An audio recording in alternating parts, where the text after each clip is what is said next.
जहां जनवरी में उत्तराखंड दौरे पर पीएम मोदी पहुंचने वाले हैं। पीएम मोदी कुमाऊं को कई बड़ी सौगातें भी सौंपेंगे। स्पोर्ट्स यूनिवर्सिटी का शिलान्यास करेंगे।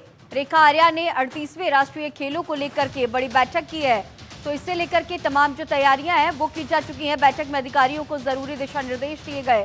जनवरी के महीने में पीएम मोदी उत्तराखंड दौरे पर रहेंगे। इस दौरान पीएम मोदी उत्तराखंड में प्रस्तावित 38वें नेशनल गेम्स का शुभारंभ करेंगे। इसके साथ ही पीएम मोदी कुमाऊं मंडल को भी बड़ी सौगात देंगे। अपने उत्तराखंड दौरे में पीएम मोदी 28 जनवरी को हल्द्वानी में प्रस्तावित स्पोर्ट्स यूनिवर्सिटी और लोहाघाट में गर्ल्स स्पोर्ट्स कॉलेज का शिलान्यास करेंगे। खेल मंत्री रेखा आर्या ने देहरादून सचिवालय में 38वें राष्ट्रीय खेलों के संबंध में मुख्य सचिव राधा रतूड़ी और युवा कल्याण और खेल विभाग के अधिकारियों के साथ महत्वपूर्ण बैठक ली है। बैठक में राष्ट्रीय खेलों के आयोजन से जुड़े विषयों पर चर्चा की गई। बैठक में रेखा आर्या की तरफ से अधिकारियों को स्पष्ट निर्देश दिए गए हैं कि खेलों से संबंधित सभी तैयारियां तय समय पर पूरी कर ली जाएं, इनमें किसी भी तरह की कोई कमी ना छोड़ी जाए।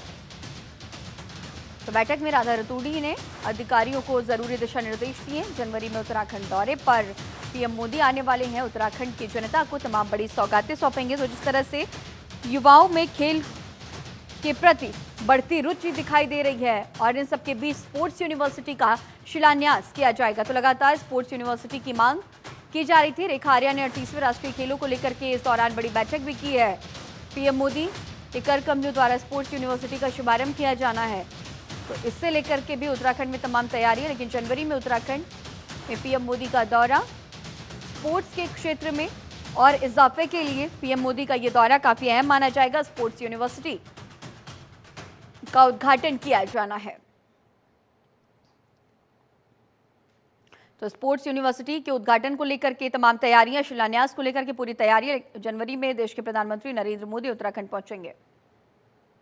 और इसी खबर पर और भी ज्यादा जानकारी के साथ हमारे सहयोगी हरीश हमारे साथ लाइव जुड़े हुए हैं। हरीश, जिस तरह से खेल जगत में लगातार बढ़ावे के लिए, इजाफे के लिए उत्तराखंड सरकार पूरी तरह से तैयार है, सशक्त है, हर मोर्चे पर जो तमाम तैयारियां हैं वो कर रही है। और लगातार जिस तरह से हमने देखा कि सीएम पुष्कर सिंह धामी खेल जगत को देखते हुए तमाम बड़ी मांगे भी कर चुके हैं केंद्र सरकार की तरफ से। और अब ऐसे में पीएम मोदी जब जनवरी में जाएंगे तो स्पोर्ट्स यूनिवर्सिटी का शुभारंभ किया जाना है, उद्घाटन किया जाना है। और भी राधा रतूड़ी ने तमाम जरूरी दिशा निर्देश दिए खेल को देखते हुए और युवाओं में बढ़ते रुचि को देखते हुए। कहीं ना कहीं ये काफी अहम।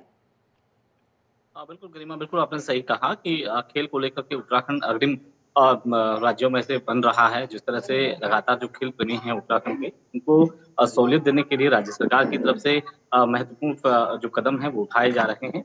और हाल ही में अगर बात करें तो एक बैठक यहाँ पर हुई है जिसमें क्योंकि अंतर्राष्ट्रीय जो राष्ट्रीय खेल होने हैं, 38वें राष्ट्रीय खेल उत्तराखंड की मेजबानी की तरफ से होने हैं, तो उसमें जो सभी जो खेल प्रेमी हैं उनको यहाँ पर पहुंचना है और इसको किस तरह से इसे दुरुस्त किया जाए, किस तरह से इसे एक अच्छे तरीके से इसे संपन्न किया जाए, इसको लेकर के राज्य सरकार की तरफ से तैयारियां हो रही हैं। खेल मंत्री रेखा आर्या की तरफ से भी एक बैठक यहाँ पर हुई है एक्चुअली अधिकारियों के साथ। उन्होंने एक यहाँ पर निर्देश दिए हैं कि जो भी तैयारियां हैं वो पूरी हो जानी चाहिए, यानी कि तय समय से पहले जो तैयारियां हैं। ये भी माना जा रहा है कि प्रधानमंत्री नरेंद्र मोदी उत्तराखंड में पहुंच सकते हैं। और जिस तरह से अगर तुम कुमाऊं की अगर बात करें तो कुमाऊं के लोहाघाट में जो गर्ल्स स्पोर्ट्स जो है कॉलेज है उसका शिलान्यास यहाँ पर हो सकता है। तो उसी को लेकर के जो तैयारियां हैं वो लगभग यहाँ पर की जा रही हैं। खेल मंत्री रेखा आर्या की तरफ से भी जो अधिकारियों की जो बैठक है वो लगातार ली जा रही है। और क्योंकि प्रधानमंत्री का दौरा रहेगा तो ऐसे में कहीं न कहीं जो सभी जो तैयारियां हैं वो यहाँ पर संपन्न होनी है। तो उसी को लेकर के तैयारियों में जुटी हुई राज्य सरकार और जो खेल विभाग है, और खेल विभाग की तरफ से भी जो मौका मुआयना यहाँ पर किया जा रहा है लोहाघाट के आसपास की जो जगह हैं जहाँ पर जो शिलान्यास होना है, क्योंकि भूमि का भी चयन हो चुका है और बहुत जल्द जो शिलान्यास है स्पोर्ट्स कॉलेज का, गर्ल्स स्पोर्ट्स कॉलेज का, वो शुभारंभ यहाँ पर होने जा रहा है, शिलान्यास यहाँ पर होने जा रहा है। तो निश्चित तौर पर एक बड़ी जो सौगात है कुमाऊं क्षेत्र के लिए मिलने वाली है, उत्तराखंड के लिए मिलने वाली है। जी हरीश, हाल के दिनों में हमने देखा था एक बच्ची ने अंतर्राष्ट्रीय स्तर पर मेडल हासिल किया था और तब से लगातार परिजनों की तरफ से, आसपास के रहवासियों की तरफ से ये मांग की जा रही थी कि इसे ध्यान में रखते हुए खेल के स्तर को और ज्यादा बढ़ाया जाए। और सरकार पूरी तरह से तैयार है, हर मोर्चे पर काम कर रही है। और ऐसे में युवाओं की जो जागरूकता है वो भी बढ़ती हुई नजर आएगी जब खेल यूनिवर्सिटी का उद्घाटन होगा। खेल के प्रति जो युवा है वो और ज्यादा जुझारू होंगे। कितना असर अगर उत्तराखंड के युवाओं को ध्यान में रखते हुए देखा जाए तो पड़ने वाला है? निश्चित तौर से इससे बहुत बड़ा फ़र्क इससे पड़ेगा, बहुत बड़ा असर उत्तराखंड को मिलेगा गरिमा, क्योंकि जिस तरह से कुमाऊँ की अगर बात करें तो हम्म। कुमाऊँ चाहे वो हल्द्वानी हो या फिर रुद्रपुर हो या इसके साथ ही अगर हम गढ़वाल मंडल की अगर बात करें, तो यहाँ पर भी जो स्पोर्ट्स कॉलेज हैं, वहाँ पर भी कहीं न कहीं जो युवा हैं, जो छात्र हैं, वो अपनी भूमिका यहाँ पर अदा कर रहे हैं। जो राष्ट्रीय खेलों में, अंतर्राष्ट्रीय खेलों में अपनी जो भागीदारी है, वो निश्चित तौर पे दे रहे हैं। हम्म। अगर हम पहाड़ी क्षेत्रों की बात करें, तो पहाड़ी क्षेत्रों में भी कहीं न कहीं जो युवा हैं, उनकी एक आस रहती है कि चाहे वो मैदानी इलाकों में किस तरह से वहाँ पर उनको कॉलेज की जो फैसिलिटीज़ हैं, वो मिल सके और हम्म। बहुत ज़्यादा जो बड़ी संख्या में जो यहाँ के जो युवा हैं, तो हम्म। वो अपना ठीक है। योगदान राज्य सरकार के साथ दे सकें। तो कहीं न ठीक है। कहीं अब सरकार भी इस तरफ सोच रही है और हम्म। ऐसे में अगर हम कुमाऊँ क्षेत्र की बात करें गरिमा, तो हम्म। कुमाऊँ में भी जो जो गर्ल्स स्पोर्ट्स कॉलेज बनने जा रहा है, हम्म। उसको लेकर के यहाँ पर राज्य सरकार की तरफ से तैयारियाँ की जा रही हैं। खुद मंत्री रेखा आर्य ने उच्च अधिकारियों के साथ यहाँ पर बैठक की है। राधा रतूड़ी जो म मुख्य सचिव हैं, उनके साथ भी बैठक की है और ज़रूरी जो दिशा निर्देश हैं, वो अधिकारियों को दिए गए हैं कि जो तय समय है, उससे पहले-पहले सभी तैयारियाँ पूरी होनी ठीक है चाहिए, आयुष, आगे क्योंकि भी इस अब खबर पर राष्ट्रीय खेल भी होने हैं। आगे भी इस खबर पर आपसे अपडेट्स लेंगे। फिलहाल तमाम जानकारियों के साथ बने रहने के लिए आपका बहुत शुक्रिया। चलिए आगे बढ़ेंगे, जहां धामी सरकार की कैबिनेट के द्वारा मलिन बस्तियों को राहत देने वाला अध्यादेश लाने के बाद मलिन बस्तियों के लोगों ने कैबिनेट मंत्री गणेश जोशी के आवास पर मंत्री का आभार प्रकट किया और उन्हें मिठाई खिलाकर शुभकामनाएं भी दी। कैबिनेट मंत्री गणेश जोशी ने कहा कि प्रदेश की सत्ताधीन बीजेपी सरकार हमेशा गरीबों के साथ है और हितों को लेकर काम कर रही है। देखिए, मैं अपने युवा मुख्यमंत्री बसंत सिंह धामी जी का दिल की गहराइयों से आभार व्यक्त करता हूँ। पूरे प्रदेश के अंदर 543 से अधिक जो बस्तियां हैं, ये उससे लाभान्वित होंगी। देहरादून में 129 बस्तियां हैं और आज कांग्रेस का सच्चाई भी लोगों के सामने आ गई है। भारतीय जनता पार्टी ने हमेशा तीसरी बार हम अध्यादेश ला रहे हैं। बस्तियों को अगर बचाने का काम किया है तो हमेशा भारतीय जनता पार्टी ने किया है और धामी जी ने जो ये ऐतिहासिक फैसला लिया है, ये कांग्रेसियों के ऊपर एक तमाचा है। और क्योंकि कांग्रेस हमेशा मरीन बस्ती की राजनीति करने की बात करती है, लेकिन मुझे कहते हुए गर्व होता है कि आज मरीन बस्ती का विश्वास भारतीय जनता पार्टी पर है। अभी आपने देखा कि लोकसभा के चुनाव में रिकॉर्ड तोड़ वोट में मिले। इससे पहले नगर के चुनाव में हमारा वोट बना। उत्तराखंड में मूल निवास और भू कानून को लेकर एक तरफ विरोध के सुर उभर रहे हैं, वहीं बीजेपी ने भी अपना रुख साफ कर दिया। बीजेपी प्रदेश प्रवक्ता विनोद सुयाल ने कहा कि सरकार सभी लोगों के हितों का ध्यान रख रही है, समस्याओं का समाधान बहुत जल्द निकाला जाएगा।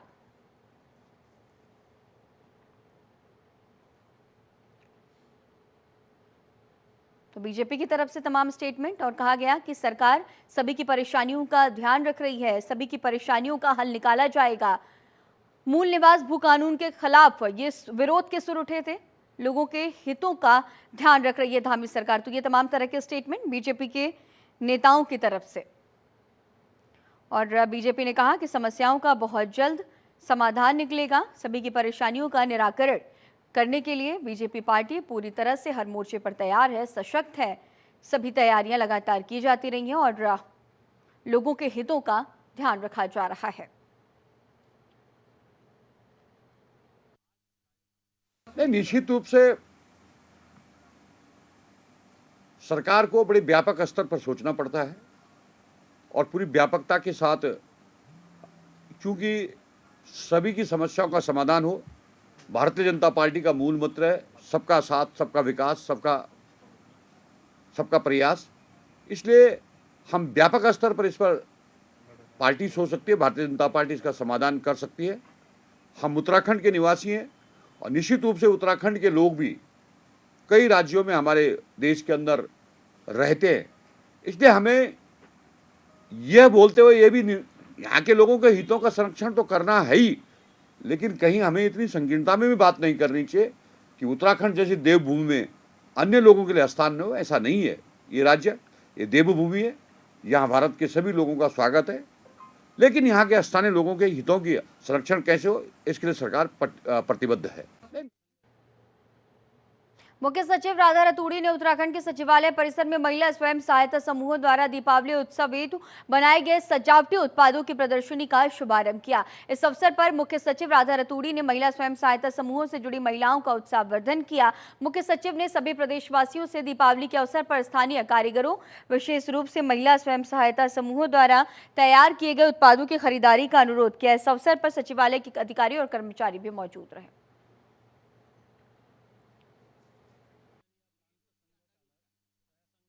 सब आके इनके बनाए हुए प्रोडक्ट्स को खरीदेंगे। दिवाली में आपने देखा होगा प्रधानमंत्री जी ने भी कहा है कि लोकल प्रोडक्ट्स ही यूज़ करें। तो हम लोगों के बच्चों ने जो बनाए ये तो अपने प्रदेश के बच्चे हैं, तो उत्तराखंड के जो बच्चे हैं इन्होंने जो बनाया है सब लोग इन्हीं को यूज़ करें। इसीलिए हम यहाँ से एक गिफ्ट हैम्पर ले जा रहे हैं। थैंक यू बहुत। सब आके इनके बनाए हुए प्रोडक्ट्स को खरीदेंगे। दिवाली में आपने देखा होगा प्रधानमंत्री जी ने भी कहा है कि लोकल प्रोडक्ट्स ही यूज़ करें। तो हम लोगों के बच्चों ने जो बनाए ये तो अपने प्रदेश के बच्चे हैं, तो उत्तराखंड के जो बच्चे हैं इन्होंने जो बनाया है सब लोग इन्हीं को यूज़ करें। इसीलिए हम यहाँ से एक गिफ्ट हैम्पर ले जा रहे हैं। थैंक यू बहुत। सब प्रदेश के जनगणना मंत्री प्रेमचंद्र अग्रवाल ने विधानसभा देहरादून स्थित कार्यालय कक्ष में जनगणना विभाग के अधिकारियों के साथ समीक्षा बैठक की। बैठक में मंत्री ने कहा कि कभी भी जनगणना के संकेत केंद्र की तरफ से मिल सकते हैं, जिसके लिए हमें तैयार रहना होगा। उन्होंने ये भी कहा कि अधिकारियों को निर्देश दिए गए हैं कि जनगणना से संबंधित अपनी संपूर्ण तैयारियां रखें। उन्होंने ये भी कहा कि 2021 में कोविड के कारण जनगणना नहीं हो पाई थी, लेकिन आने वाले कुछ समय में जनगणना के आदेश मिल सकते हैं।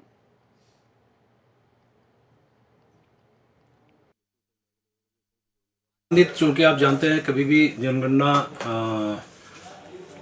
का जो संकेत है मिल सकता है, उससे पहले अपने यहाँ जो अधिकारी उनसे मेरा बैठना हुआ है।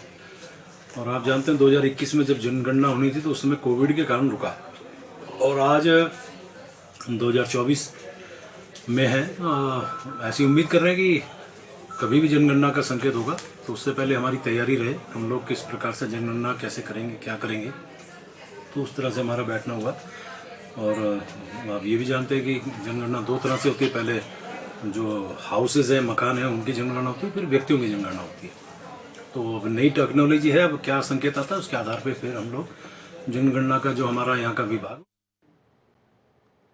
20 नवंबर को केदारनाथ में उपचुनाव होने हैं, लिहाजा उत्तराखंड उपचुनाव को लेकर कांग्रेस और बीजेपी में वार पलटवार का दौर भी जारी है। बीजेपी नेता कुलदीप को उपचुनाव में टिकट न मिलने पर बड़ा कदम उठा सकते हैं और इससे लेकर कांग्रेस चुटकी ले रही है। कांग्रेस प्रदेश अध्यक्ष करण माहरा का कहना है कि हकीकत यही है कि भारतीय जनता पार्टी में काफी असंतोष है। तो उपचुनाव से पहले तमाम तरह के बड़े कदम उठाए जा सकते हैं। पूरी तरह से हर मोर्चे पर सभी पार्टियां तैयार। केदारनाथ में 20 नवंबर को उपचुनाव होगा।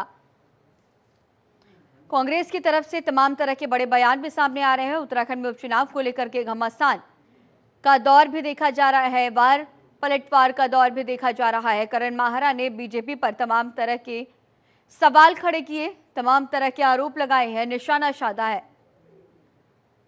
उपचुनाव से पहले बड़ा स्टेप कांग्रेस ले सकती है। देखिए, मैं क्योंकि वो बीजेपी के परिवार के सदस्य हैं, मैं उन पर टिप्पणी नहीं करूँगा, लेकिन हकीकत यही है कि भारतीय जनता पार्टी में काफ़ी असंतोष है। शैला रानी रावत जी की बिटिया भी तैयारी कर रही हैं, कुलदीप रावत क्योंकि पिछले बार वोट लेके आए थे ठीक ठाक, तो वो भी तैयारी कर रहे हैं, और अन्य लोग भी वहाँ हैं। आशा नौटियाल जी हैं जो उनकी महिला मोर्चे की प्रदेश अध्यक्ष हैं, वो भी हैं, और अन्य भी दावेदार हैं। तो वहाँ नाराज़गी भी है, लोगों को झूठ बोलकर पार्टी में सम्मिलित किया गया, सपने दिखाए गए कि आप हमारी पार्टी में आ जाए, आगे आपको मौका मिलेगा। तो आज वो चीज़ें निकल के बाहर आ रही हैं। और भारतीय जनता पार्टी आज भारतीय जनता पार्टी है कहाँ? कांग्रेस मुक्त भारत कहते कहते आज कांग्रेस युक्त भारतीय जनता पार्टी हो गई। वहाँ 80% लोग तो कांग्रेस के ट्रेंड लोग हैं। मंत्रियों को देख लो, मंत्रियों की संख्या देख लो, उसमें भी आधे मंत्री कांग्रेस पृष्ठभूमि के हैं। तो कांग्रेस युक्त भारतीय जनता पार्टी है, और कांग्रेस मुक्त करते करते खुद ही कांग्रेस में ही हो गई है भाजपा। देखिए, मैं रुड़की शहर में इन दिनों दर्जनों निर्माण कार्य पर्दे की आड़ में चल रही हैं, जिनके बाहर HRDA से नक्शा पास के बोर्ड भी लगाए गए, लेकिन उसके बावजूद भी देखा जाए तो HRDA विभाग कहीं भी कार्रवाई करता हुआ नजर नहीं आ रहा। हरिद्वार रुड़की विकास प्राधिकरण के उपाध्यक्ष अंशुल सिंह के आदेश पर इंजीनियर्स ने नया और पुराने 2 निर्माण कार्यों को सील कर दिया। आपको ये भी बता दें कि रुड़की में बिना नक्शा पास कराए निर्माण कार्य किए जा रहे थे, जिस पर विभाग की आंखें खुली तो सील लगा दी गई। आवास विकास के बाहर जिस निर्माण पर सील लगाई गई है वो लगभग पूरी बिल्डिंग बनकर तैयार हो चुकी है, पर विभाग की नींद बहुत देर से खुली।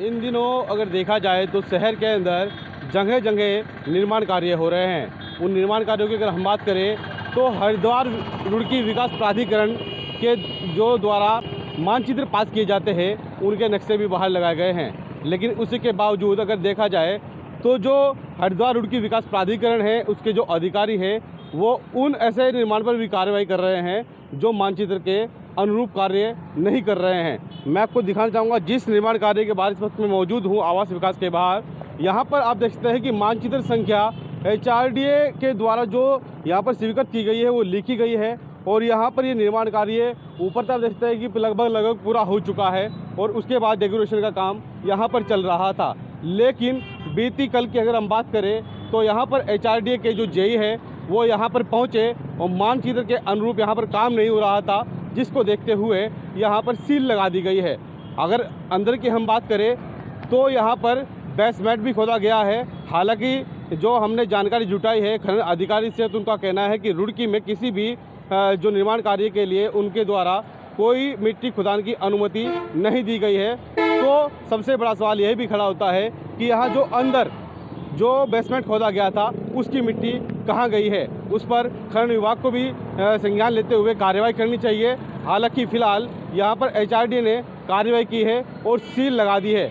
ऐसे निर्माण कार्य शहर के अंदर और भी चल रहे हैं जिनके बाहर HRDA के बोर्ड तो लगा दिए गए हैं लेकिन वो उनके अनुरूप कार्य नहीं कर रहे हैं। अब देखना होगा कि जो हरिद्वार रुड़की विकास प्राधिकरण के द्वारा कार्रवाई की गई है आगे और किस तरह की कार्रवाई अमल में लाई जाएगी। मैं सुनील पटेल, जनतंत्र टीवी, रुड़की।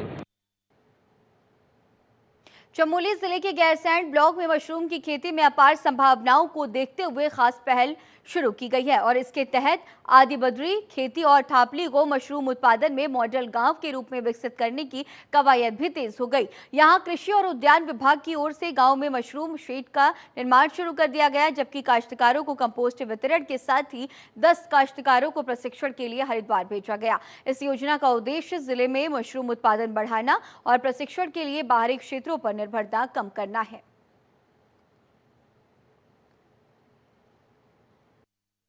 देखिए, गैरसैंण ब्लॉक को क्योंकि वहाँ पे खेती में काफ़ी जंगली जानवरों के द्वारा नुकसान किया जाता है फसलों का, तो ये निर्णय लिया गया था कि उनको मशरूम की ट्रेनिंग करवाते हुए जिला योजना के माध्यम से 8 ऐसे हट्स तैयार किए जाएंगे जिनमें वो मशरूम की खेती कर सकेंगे।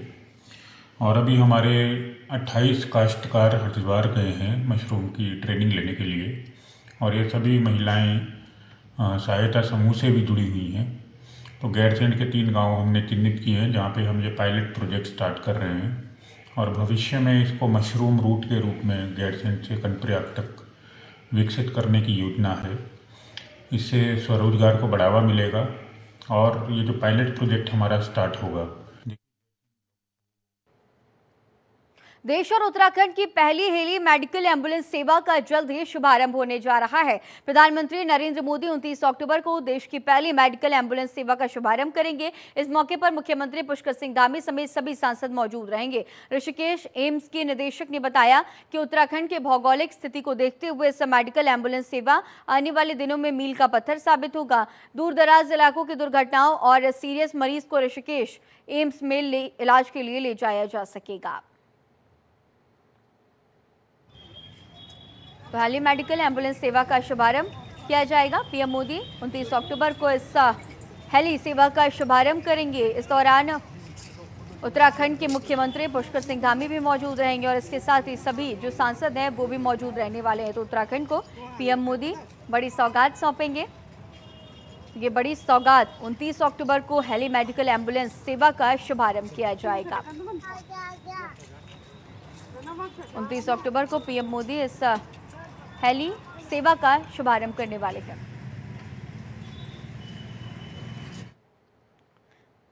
हरिद्वार में नशे की लत तेजी से फैलती जा रही है, जिससे युवा पीढ़ी प्रभावित हो रही है। प्रशासन की लगातार कोशिशों और सख्ती के बावजूद नशे के अवैध कारोबार पर पूरी तरह से रोक नहीं लग पा रही है। इसी समस्या को गंभीरता से लेते हुए ड्रग्स इंस्पेक्टर अनीता भारती ने सुल्तानपुर क्षेत्र का दौरा किया। यहां उन्होंने मेडिकल एसोसिएशन के सदस्यों के साथ एक महत्वपूर्ण बैठक की है, जिसमें नशे की रोकथाम और मेडिकल स्टोर्स पर प्रतिबंधित दवाओं की बिक्री को रोकने पर चर्चा की गई। बैठक में ड्रग्स इंस्पेक्टर ने मेडिकल स्टोर्स संचालक को सख्त निर्देश दिए हैं कि वे किसी भी तरह की एक्सपायरी और प्रतिबंधित दवाइयों को अपने स्टोर में न रखें। उन्होंने ये भी स्पष्ट किया कि नशे की दवाइयों की बिक्री पर कड़ी नजर रखी जा रही है और अगर किसी मेडिकल स्टोर पर इन दवाओं को बेचते हुए पाया गया तो उसके खिलाफ सख्त से सख्त कार्रवाई की जाएगी।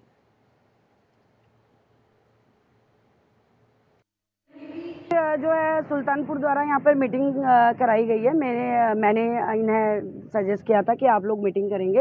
हालांकि ये लोग हर 6 महीने में मीटिंग अपनी तरफ से यहाँ पे करते हैं, क्योंकि जो है इस वक्त दिवाली का टाइम है और काफ़ी दवाइयों का मिसयूज होने का चांसेस रहता है।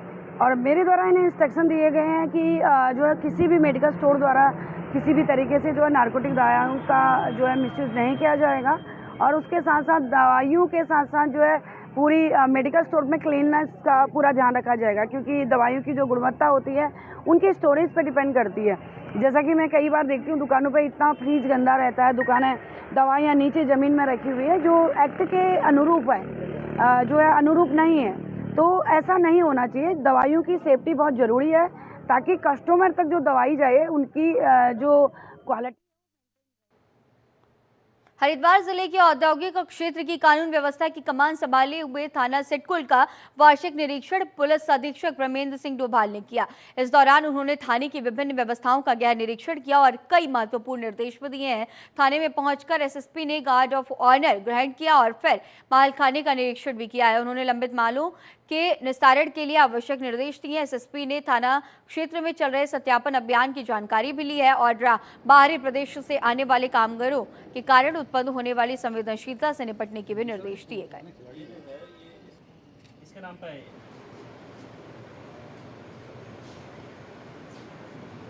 जो रखरखाव है, खासकर हमारे असलहों का रखरखाव या हमें जो भी हमारे चीज़ें यहाँ पर थाने के लिए ज़रूरी हैं, लॉजिस्टिक्स का हम लोग एक बार उसका मूल्यांकन कर रहे हैं और एक बार उनकी क्या स्थिति है उसका भी मूल्यांकन मेरे द्वारा किया जा रहा है। कुछ केसेस ऐसे हैं खासकर मालखाने में जो अभी पेंडिंग पड़े हुए हैं, उनके निस्तारण की प्रक्रिया को अभी मेरे द्वारा चेक किया जा रहा है। साथ में जो यहाँ पर अभियुक्त आते हैं उनके लिए चिक खुराक का जो अरेंजमेंट्स है वो किस तरीके का है, साथ में थाने की साफ़ सफाई की व्यवस्था किस तरीके से है, हमारे जो कर्मचारी यहाँ रहते हैं वो किन परिस्थितियों में रह रहे हैं, उनको भी मेरे द्वारा भी देखा जा रहा है। हालांकि थाना सिडकुल की अभी नई बिल्डिंग प्रस्तावित है, उस पर हम लोग अभी वर्क कर रहे हैं, क्योंकि ये पुरानी बिल्डिंग पर भी वर्क कर रहा है तो यहाँ पर अभी लॉजिस्टिक इतना अच्छे तरीके से वर्क यहाँ पर नहीं इनके द्वारा किया गया है। साफ़ सफाई के लिए मेरे द्वारा इनको निर्देशित किया गया। हरिद्वार में नकली शराब के अवैध कारोबार का पर्दाफाश करते हुए पुलिस ने बड़ी सफलता हासिल की। रानीपुर कोतवाली पुलिस ने छापेमारी के दौरान 80 लीटर कच्ची शराब और 400 लीटर अल्कोहलिक केमिकल जब्त किया है, जिसे नकली शराब तैयार करने के लिए इस्तेमाल किया जा रहा था। इस कार्रवाई में एक आरोपी को गिरफ्तार किया गया, जबकि उसके अन्य साथी फरार होने में सफल रहे।